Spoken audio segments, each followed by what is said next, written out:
கேட்கணும், ஹஸ்பண்ட்ஸ் ஏன் illegal affair வச்சுக்கிறீங்க? இது புதுசாக இருந்தால் பார்க்குறவங்க பார்த்துட்டு தான் இருக்காங்க. எனக்கு இந்த படத்தில் ரொம்ப பிடிச்ச விஷயமும் அதுதான், பிடிக்காத விஷயமும் அதுதான். என்ன அப்படின்னா, பெண்கள், அதாவது ஆண்கள்னாலே எல்லாருமே பெண்களை வந்து ஒரு தப்பான முகத்தோட கண்ணோட்டத்திலே பார்க்குற மாதிரியே காமிச்ச விதம் வந்து எனக்கு என்னமோ அது தப்பாக தான் படம். அவர் தாட்டுக்கு ஏற்ற மாதிரி ஏதோ அந்த படத்தை நல்லா பண்ணியிருக்காரு. அதில் ஒரே ஒரு விஷயம் என்னென்னா, புதுசாக இருக்கிறது என்னென்னா, அந்த ப்ராசிக்யூட்டர்னு ஒருத்தி காட்டுறாங்கல்ல, அந்த அவனை அரவிந்தை வந்து எனக்கு அவளோட வீக்னஸை தெரிஞ்சுக்கிட்டு ஒரு இன்ஸ்பெக்டர் அப்ரோச் பண்ணுறாரு பார்த்தீங்களா, அந்த இடம் நல்லா இருக்கு. நான் வந்து அவங்ககிட்ட தான் படுப்பேன், நான் அதுக்காக உங்கள்கிட்ட இருக்கணும்னு அவசியம் இல்லை, நான் அவனை கொலை பண்ணி அவள் புரிஞ்சு வைக்கிறாள். அந்த மேட்டர்லாம் கொஞ்சம் வித்தியாசமாக இருக்குது. ஸோ அப்போ அந்த இன்னசென்ட் போகுதுன்னா அதுக்கு ஹஸ்பண்ட்ஸ் தானே ரீசன். அப்போ அந்த எல்லைக்கு வந்து அவங்க தள்ளி விடுறாங்கன்னா ஹஸ்பண்ட் தானே அதுக்கு காரணம். ஸோ என்னை பொறுத்த வரைக்கும் அது தப்பாக கரெக்டானலாம் எனக்கு தெரில. ஸோ வந்து ஹஸ்பண்ட்ஸ் சொல்கிறாருனாலே ஒய்ஃப் வந்து ஒரு ஜென்டில் உமன் அப்படிங்கிற ஒரு பெண் ஒரு அழகான, ஒரு நேர்மையான, ஒரு கருத்தான, ஒரு ஒரு ஆயுதம் இல்லாத, ஆயுதம் ஏந்தாத ஒரு தண்டனை கொடுத்துருக்காங்க அப்படின்னு சொல்லலாம். எல்லா ஆண்களும் அப்படி கிடையாது. 100% இன்றைக்கும் நம்மளும் எவ்வளோ பேர் ட்ராவல் பண்ணி தானே வரோம். ஸோ எல்லாருமே தப்பாக நடந்துக்கிறாங்களான்னு கேட்டால் இல்லை, ஒரு சில பேர் தான். அதுவுமே ஒருத்த வந்து நம்மக்கிட்ட தப்பாக இருந்தது ஒரு டைலாக் உங்ககிட்ட தப்பாக நடந்துக்க வந்தாங்க அப்படின்னு சொன்னால், நீ போட்டிருந்த ட்ரெஸ்ஸு எப்படி, நீ இந்த மாதிரி ட்ரெஸ்ஸு போட்டிருந்த, நீ டைட்டாக ட்ரெஸ்ஸு போட்டிருந்த, நீ ஹேரை ரிமூவ் பண்ணியிருந்த, இப்படிலாம் இருந்தேன்னா அவன் வரதான் செய்வான். இப்படி தான் பேசுவாங்க இந்த உலகம். ஆனால் நம்ம சைடில் இருக்க பாயிண்ட் ஆஃப் வியூவில் இருக்கிறத யாரும் பேச மாட்டாங்க. நல்ல ரெஸ்பான்ஸ் தான், எல்லாரும் பாசிட்டிவாக தான் சொல்கிறாங்க. மற்றபடி எல்லாரும் தியேட்டரில் போய் படம் பார்த்துட்டு சொல்லுங்கள். ரொம்ப நல்ல ரெஸ்பான்ஸ் வந்துட்டு இருக்கு. ப்ரீவியஸாக நாங்கள் 2 நாளாக நிறைய விஷஸ் கேட்டு ரொம்ப ஓவர்வெல்மிங்காக ஃபீல் பண்ணிட்டு இருக்கோம். கண்டிப்பாக தியேட்டரில் போய் ஆடியன்ஸ் எல்லாரும் படம் பார்த்துட்டு எப்படி இருக்குது அப்படின்னு சொல்லுவாங்க. ரெஸ்பான்ஸ் வந்து எதிர்பார்த்ததோட வேறு லெவலில் இருக்குது. படத்தோட கண்டென்ட் வந்து அந்த மாதிரி ஒரு ஸ்ட்ராங் கண்டென்ட்டு. படத்தில் எண்டில் வந்து டைரக்டர் ஒரு மெசேஜ் சொல்லியிருப்பார். குற்றம் வந்து ஒரு சிலர் தெரிஞ்சே பண்ணால் தான் அது குற்றம், ஒரு சில சுச்சுவேஷனால தான் நிறைய பேர் குற்றவாளி ஆகிறாங்க. ஸோ அந்த ஒரு கண்டென்ட் ரொம்ப ஒரு டச்சிங்கான ஒரு content. I really appreciate directors work, whole teams work. Vijayamal madam, Losliya, Govind Vasantha sir, Yugabharathi எல்லாருமே வந்து ஃபென்டாஸ்டிக் ஜாப் பண்ணியிருக்காங்க. கேமராமேன், ஸ்டண்ட் மாஸ்டர் எல்லாரோட ஒர்க்கும் வேறு லெவலில் பண்ணியிருக்காங்க. Really very happy with this output. எதிர்பார்த்த மாதிரி ரெஸ்பான்ஸ் தியேட்டரில் கிடைக்குது. மக்கள் வந்து நிறைய பேர் வந்து தியேட்டர் வந்து பார்க்க கிடைக்குது. ஒரு வரியில் அழகாக சொல்லணும்னா அது ஜென்டில் உமன், ஒரு குயின், அதாவது கிங் ஆஃப் குயின் அப்படின்னு சொல்லணும்னா அந்த மாதிரி ஒரு படம். அதாவது இந்த அதிகார வர்க்கத்தில், இந்த ஆணாதிக்க சிந்தனை உள்ள இந்த பூமியில், இந்த மண்ணில் வந்து ஒரு ஒரு வர்க்க பேதத்தில் வந்து ஒரு தவறாக பெண்ணியத்தை வந்து தவறாகவே நினச்சிக்கிட்டு, தவறாகவே பார்த்துக்கிட்டு, தவறாகவே சித்தரிச்சுட்டு, அது ஒரு போகப் பொருளாகவே நினச்சிட்டு இருக்கிற ஆண் ஆதிக்க, அதாவது மோசமான சிந்தனை உள்ள ஆண்களுக்கு இந்த பெண், இந்த ஜென்டில் உமன் அப்படிங்கிற ஒரு பெண் ஒரு அழகான, ஒரு நேர்மையான, ஒரு கருத்தான, ஒரு ஒரு ஆயுதம் இல்லாத, ஆயுதம் ஏந்தாத ஒரு தண்டனை கொடுத்துருக்காங்க அப்படின்னு சொல்லலாம். படம் ரொம்ப அற்புதமான படம். இயக்குனர் ரொம்ப எனக்கு மனப்பூர்வமான வாழ்த்துக்கள், மனப்பூர்வமான பாராட்டுகள். கண்டிப்பாக படம் வெற்றி பெறணும்.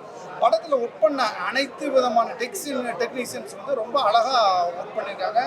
எக்ஸ்பெஷலி வந்து டைரக்டர் சூப்பர். வசனங்கள் சில இடங்களில் தெரிக்குது, அழகாக இருக்குது. மியூசிக் டைரக்டர் அழகாக பண்ணியிருக்காங்க. சாங்ஸ் கூட மெலடி ரொம்ப நல்லா இருக்குது. படத்தில் எதையுமே குறைய சொல்ல முடியாமல், ஸ்கிரிப்ட் நல்லா இருந்தால், ஒரு கதை பேஸ்மெண்ட் நல்லா இருந்தால் எல்லாமே நல்லா இருக்குங்கிறதுக்கு கண்டிப்பாக ஜென்டில் உமன் இன்றைய வெள்ளிக்கிழமையில் ஒரு ஹிட் படத்தில் முதல் தரமாக இருக்குங்கிற நம்பிக்கை இருக்குது. அனைத்து திரைப்படங்களும் வெற்றி பெறணும், அது இந்த படமும் தரமான படங்கள் வெற்றி பெறணுங்கிற நம்பிக்கை இருக்குது. எல்லாமே வந்து ஃபெமினிசம் பேஸ்டு தான் இருக்குது. ஸோ நான் என்ன வந்து அப்சர்வ் பண்ணேன்னா, ஜென்டில் உமன்றது அவங்க ஹஸ்பண்ட் வந்து துரோகம் பண்ணிட்டாங்கன்னு தெரிஞ்சிருச்சு. ஸோ அந்த பொண்ணு கன்சீவாக இருக்கும் போது அக்செப்ட் பண்ணிக்கிட்டாங்கல்ல. ஸோ அதனால மேபி ஜென்டில் உமன்ற மாதிரி பேர் வச்சுருக்காங்க நான் நினைக்கிறேன். நானே கேட்கணும், ஹஸ்பண்ட்ஸ் ஏன் இல்லீகல் அஃபேர் வச்சுக்கிறீங்க? இப்போது ஒரு ஒய்ஃப் வச்சுருந்தா வந்து எப்படி ஹர்ட் ஆகுமோ அதே மாதிரி தானே வந்து ஒய்ஃப்க்கு ஹர்ட் ஆகும். ஸோ நீங்கள் அந்த படத்துல பார்த்தீங்கன்னா தெரியும், அவங்க ஹஸ்பண்ட்க்கு வந்து அவ்வளோ வந்து அவங்க சர்வ் பண்ணுவாங்க, நல்லா குக் பண்ணி தருவாங்க, அவ்வளோ இன்னசென்ட்டாக இருப்பாங்க. ஈவன் வந்து அவங்க எவ்வளோ போல்டாக இருந்தாலும் ஹஸ்பண்ட் கிட்ட வந்து அவ்வளோ இன்னசென்ட்டாக இருப்பாங்க. ஸோ அப்போ அந்த இன்னசென்ட் போகுதுன்னா அதுக்கு ஹஸ்பண்ட்ஸ் தானே ரீசன். அப்போ அந்த எல்லைக்கு வந்து அவங்க தள்ளி விடுறாங்கன்னா ஹஸ்பண்ட் தானே இதுக்கு காரணம். ஸோ என்னை பொறுத்த வரைக்கும் அது தப்பாக கரெக்டானலாம் எனக்கு தெரில. ஸோ வந்து ஹஸ்பண்ட் சொல்கிறனாலே ஒய்ஃப் வந்து ஒழுங்காக இருக்கும். சரி, ஓகே மேம். இப்போ இல்லீகலாக வந்து வச்சிருக்கனால இது மாதிரி அவங்க பண்ணுறதுமே தப்பு, அதுக்கு நம்மளும் ஒரு தப்பு பண்ணணும் அப்படின்ட்டு இல்லைல்ல, சொல்லி புரிய வைக்கலாம்ல. கேர்ள்ஸ் வந்து சொல்லி புரிய வைக்கலாம்ல அப்படிங்கிறது. அந்த பொண்ணு வந்து கொலை பண்ணாமல் ஏன் சொல்லி புரிய வைக்கல? இப்போ வந்து நம்மளுக்கே வந்து நம்ம பண்ணுறது வந்து ஒரு கட்டத்தில் வந்து தப்புன்னு தெரியும். தப்புன்னு தெரியும் போது ஏன் அதை வந்து இன்னொருத்தவங்க சொல்லி புரிய வைக்கணும்? இப்போ நம்ம ஒரு தப்பு பண்றோம்னா வந்து ஆப்வியஸாக தெரியும்ல இது தப்புன்னு. நம்ம தெரிஞ்சா அது திரும்ப பண்ணால் யார் சொல்லாலுமே அது வந்து மாற்றிக்க முடியாதுல்ல. ஸோ வந்து அந்த சைடு இருக்கும்போது லாஸ்லியா சைடு இருந்து பார்க்கும்போது ஒரு பொண்ணுக்கு தேவை வந்து லவ் அண்ட் கேர். ஸோ அது வந்து ஒரு பர்சன் கிட்ட இருந்து கிடைக்கும் போது அவளால் அதை விட்டு வெளியே போக முடியல, அந்த ஜோன் விட்டு. ஸோ அவங்களுக்கு ஒரு நீட் இருக்கும், அது வந்து எந்த பொண்ணுக்கிட்ட இருக்கோ அந்த பொண்ணுக்கிட்ட போகிற மாதிரி லைக் அந்த மாதிரி தான் இருக்கும். சரி, ஓகே. உங்க லைஃப்ல இது மாதிரி நடந்துச்சுன்னா இல்ல கொஸ்டின் தேவையா? இல்ல சொல்லலாம். சரி, உங்க லைஃப்ல ஒரு ஸ்டோரி இப்படி நடந்துச்சு, நீங்க வந்து சொல்லி புரிய வைப்பீங்களா? இதே மாதிரி நீங்களும் பண்ணுவீங்களா? இல்ல நான் சொல்லி புரிய வைக்கிற கேரக்டர்லாம் கிடையாது. டைரக்டா நாங்க வெட்டு விட்டு தான் போவோம். வெட்டு குத்துன்றதுலாம் கிடையாது. ஒரு உயிரை எடுக்கிறதுக்கும் கொடுக்கறதுக்கு மட்டும்தான் நம்ம இருக்கோம், எடுக்கிறதுக்கு நம்ம இதுவே கிடையாது. கரெக்டா? ஸோ வந்து எனக்கும் கல்யாணம் ஆகி மேரேஜ் ஆகி 3 months ஆகுது. இந்த கேள்வி கேட்கும் போது மனசுல படுறது. ஏன்னா இப்போ ஜென்ரேஷன்ஸ் அப்படி தானே இருக்கு. நான் வந்து சொல்லி புரிய வைக்கிற கேரக்டர்லாம் இல்லை. நான் இருக்கிற வரைக்கும் நான் வந்து உங்ககிட்ட உண்மையாக இருக்கேன்ல. ஸோ அதே மாதிரி நீ என்கிட்ட உண்மையாக இருக்கணும். அது மீறி நீ ஏதாவது அப்படி மீறி என்னை மீறி நீ போகிறேன்னா அப்படியே போயிடு, வேண்டாம்னு சொல்லி. நல்லா தான் இருக்கு. அவரு டைரக்டரோட நாலேஜுக்கு ஏற்ற மாதிரி பண்ணியிருக்காரு. என்ன ஒரு நடந்த சம்பவத்தை பண்ணியிருக்காரு, வேற ஒன்றும் இல்லை. ஹஸ்பண்ட் வந்து பொண்டாட்டியை வெட்டி இது உள்ள ஃப்ரிட்ஜில் வச்சுருந்து அதுக்கப்புறம் அதை நல்லா வெளியே தெரியக்கூடாது, நல்லா அதை வேக வச்சு உண்மை நாய்க்கெல்லாம் போட்ட கதை நான் தந்தியில் படிச்சிருக்கேன். அதை கொஞ்சம் உல்ட்டா பண்ணி பொண்டாட்டி வந்து புருஷனை வெட்டி ஃப்ரிட்ஜில் வச்சு பொண்ணு எல்லாம் போட்டதா சொல்லியிருக்காரு. அப்படி தானே பண்ண முடியும். சரி, இந்த படத்துல காதல் சீன்கள் இதெல்லாம் வசனங்கள் வசனம் நல்லா இருக்கு. அதெல்லாம் வந்து வித்தியாசமா கொடுத்துருக்காங்க. வசனம் பரவாயில்லம்மா, வசனம் கேட்குற நல்லா தான் இருக்கு, கேட்குற மாதிரி இருக்கு. அவர் ஏதோ அவர் தாட்டுக்கு ஏற்ற மாதிரி ஏதோ அந்த படத்தை நல்லா பண்ணியிருக்காரு. அதில் ஒரே ஒரு விஷயம் என்னென்னா புதுசாக இருக்கிறது என்னென்னா அந்த ப்ராசிக்யூட்டர்னு ஒருத்தி காட்டுறாங்கல்ல, அந்த அவனை அரவிந்தை வந்து எனக்கு நானும் அவனும் ஒன்றா வாழ்ந்துருக்குறோம்லாம் ஒருத்தி ஒய்ஃப் கிட்ட சொல்கிறாள்ல, அவளோட வீக்னஸை தெரிஞ்சுக்கிட்டு ஒரு இன்ஸ்பெக்டர் அப்ரோச் பண்ணுறாரு பார்த்தீங்களா, அந்த இடம் நல்லா இருக்கு. நான் வந்து அவங்ககிட்ட தான் படுப்பேன், நான் அதுக்காக உங்கள்கிட்ட இருக்கணும்னு அவசியம் இல்லை, நான் அவனை கொலை பண்ணி அவன் ஃப்ரிட்ஜில் வைக்கிறான்ல, அந்த மேட்டர்லாம் கொஞ்சம் வித்தியாசமாக இருக்கு. இல்ல இந்த படத்துல வந்து இந்த படத்துக்கு தகுந்த மாதிரி சாங்கெல்லாம் வச்சிருக்காங்களா இல்ல இன்னும் பெட்டரா வச்சிருக்கோம்னு யோசிச்சீங்களா? பெட்டரா தான் நல்லா இருக்கும். ஏன்னா நான் வந்து ரொம்ப சாங்ஸில் ஊறி பண்ணுவேன். நான் ஒரு டைரக்டர் மட்டும் இல்லை, பாடல் ஆசிரியர் இருக்கேன். ஒட்டடை கம்பத்தில் பாடல் ஆசிரியர் நான். என் பாட்டு தமிழ்நாடு முழுக்க பாடிட்டு இருக்கு. நான் அதனால் பாட்டுக்கு இன்னும் கொஞ்சம் இடம் கொடுத்துருக்கலாம், நல்லா பண்ணியிருக்கலாம். ஓகே, பேக்ரவுண்டு அதெல்லாம் கொஞ்சம் நல்லாயிருக்கு, ஆர்ஆர்லாம் கொஞ்சம் நல்லாயிருக்கு, வசனம் நல்லா இருக்கு, ஓகே, ஃபோட்டோகிராஃபி நல்லா இருக்கு, ஓகே, படம் பார்க்குற மாதிரி தான் இருக்கு. ஒரு டைம் தான் பார்க்க முடியுமா? அப்படிலாம் சொல்ல முடியாதுங்க. எந்த படமும் நம்ம இப்போ என்னை கூப்பிட்டாங்கன்னு நான் வந்தேன், படத்துக்கு பிரியப்பட்டுலாம் வரல, ஏதோ கூப்பிட்டாங்க வந்தோம், அவ்வளோதான். பார்க்குறது நல்லா இருக்கு. சில படங்கள் வந்து அடுத்தடுத்து பார்க்குற மாதிரி இருக்கும். இப்போ வர படங்கள் எதுவுமே பார்த்த மாதிரி இல்லையே. ஒரு தடவை பார்க்குறதே பெரிய விஷயமாக்குதே. சரி, நீங்க வந்து அந்த டைம்ல வந்து பாட்டு பண்ண அப்படின்னு இப்ப சொல்லியிருக்கீங்க. அப்ப இருந்த மியூசிக்கும் இப்ப இருக்க மியூசிக்கும் எந்த மாதிரி வித்தியாசங்கள் இருக்கு? அதை வெளிப்படையாக சொன்னோம்னா